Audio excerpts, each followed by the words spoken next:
তার কিছুটা উদাহরণ। পৃথিবী জুড়ে, সারা পৃথিবী জুড়ে কাজ করতে পারে, তাদের কাজের ক্ষেত্রে যেন কোনো ধরনের হামলা যে সাংবাদিকবৃন্দ আছেন তারা এখানে অংশগ্রহণ করেছেন। মামলার শিকার হয়ে আর রাস্তায় দাঁড়িয়ে অন্তর্বর্তীকালীন সরকার ক্ষমতায় আসার পরেও দিতে পারে। তারপরে যে সকল সংগঠনগুলো আমাদের মধ্যে সকলকে আসলে সহায়তা করতে হবে। তো এই পর্যায়ে আমরা সবসময় হয়রানি এবং হামলার শিকার হই। আজ এসব হামলা, মামলা এবং খুনের, কেননা একটি দেশের এবং আমার কামাল ভাইকে আজ যে নির্যাতন করা হচ্ছে, এই নির্যাতনের জন্য আমরা তত্ত্বাবধায়ক সরকার নিউজ করার জন্য তার হাতে হাত করা পড়িয়ে থাকে। আমরা সংবাদকর্মীরা যখনই আমরা সত্য সেই বিষয়ে রাষ্ট্র যখন নামলেন তার বক্তব্যের জন্য আমরা বরাবরই একটি কথা বলে এসেছি, তাহলে মিডিয়ার ভূমিকা তো অত্যন্ত গুরুত্বপূর্ণ। আর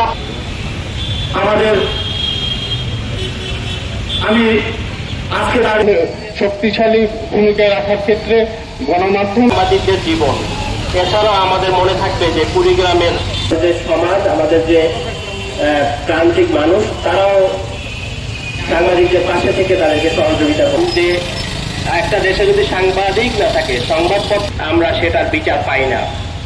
আমরা যে বৈষম্যহীন হয়, আমাদের যে হয়রানি করা হয়, তার সম্মানিত উপস্থিত গণমাধ্যম কর্মী, সাংবাদিক, এই যে আমাদের সাংবাদিকদের উপর যে চলমান যে হামলা মামলা ঠিক থাকে, একটু যদি সঠিক না থাকে তাহলে শেষ করে ফিরে আসার সময় একদল রাজনৈতিক কর্মী নামের সন্ত্রাসী তাদের উপর হামলা চালায়। তারা প্রথমে তাদেরকে শারীরিকভাবে, তাদের মৌখিকভাবে হেনস্থা করার পর বিভিন্নভাবে তারা তাদেরকে চেক করে ছেড়ে দেয়। কিন্তু কিছুদের আসার পরেই তারা আবার নতুন করে হামলা করে এবং তাদের ক্যামেরা ভাঙচুর করে, মোবাইল ফোন এবং ডেবিট কার্ড কেড়ে নেয় এবং তাদের কাছে থাকা সকল ইলেকট্রনিক ডিভাইস তারা সিজ করে রেখে দেয় এবং আমাদের হোসাইন জিয়াকে এবং পারভেজকে রাঙামাটিবাসী সম্মানিত এখানে সমবেত মানববন্ধনে